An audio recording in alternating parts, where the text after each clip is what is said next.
আসসালামু আলাইকুম বন্ধুরা।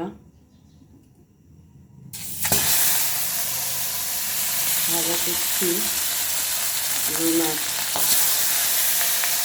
তেল অত্যন্ত গরম হয়ে গেছে, ভীষণ গরম হয়ে গেছে বন্ধুরা। যে কথা বলতে চাই, নিত্যদিনেরই কথা, নিত্যদিনেরই কষ্ট সেটা। আপনি যাদের জন্য সারা জীবন ত্যাগ করবেন, সারা জীবন আপনি যাদেরকে লালন পালন করবেন, নিজে না খেয়ে তাদেরকে খাওয়াবেন, এক সময় দেখবেন তারা একটু ভালো পজিশনে গেলে আপনাকে ভুলে যাবে। তখন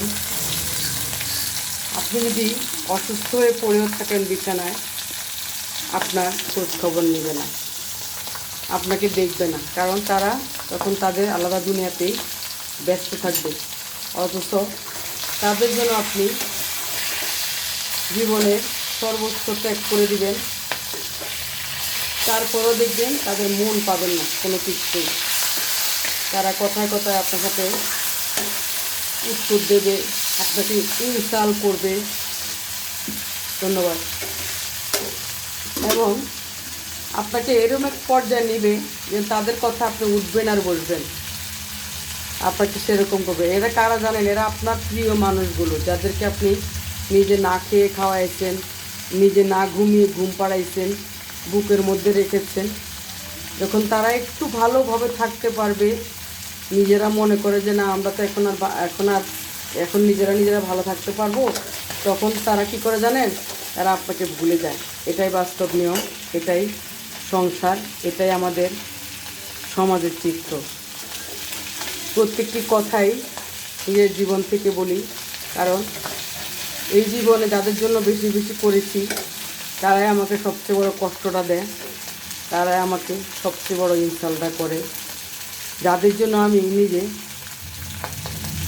নিজেকে অনেক কষ্ট দিয়েছি, এখনও দিচ্ছি, কিন্তু ওই মানুষগুলো কখনো আমাকে বুঝতে চায় না।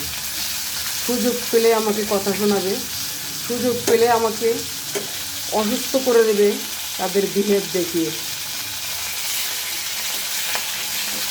আজ আমার শরীরটা তেমন ভালো নেই, তাই একটুকুই আপনাদের কাছে বলে রাখলাম। হয়তো কখনো আরও বড় আকারে বলতে পারবো। সেই আশ্বাস নিয়ে বিদায় নিচ্ছি। আমি ভাজি করছি রুই মাছ দিয়ে পেঁয়াজ কুচি, কাঁচামরিচ, এখানে আছে কাঁচামরিচ, এই যে এগুলো দিয়ে সুন্দর করে ভেজে তারপরে এই মাছকে ভুনা করব। আর সিম্পল একটু ডাল রান্না করব আর ভাত রান্না করব, শেষ কাজ। তো যে কথা বলছিলাম, আপনজন, পরম আপনজনগুলো একসময় দেখবেন আপনাকে ভুলে গেছে, আপনাকে আর তাদের প্রয়োজন নেই, তারা মনে করছে না। ধন্যবাদ জানাচ্ছি সবাইকে, প্রত্যাশা নিয়ে বিদায় নিচ্ছি। সবাই ভালো থাকেন, মহান আল্লাহ তাআলার হেফাজতে থাকেন। আসসালামু আলাইকুম, শুভ দুপুরবেলা।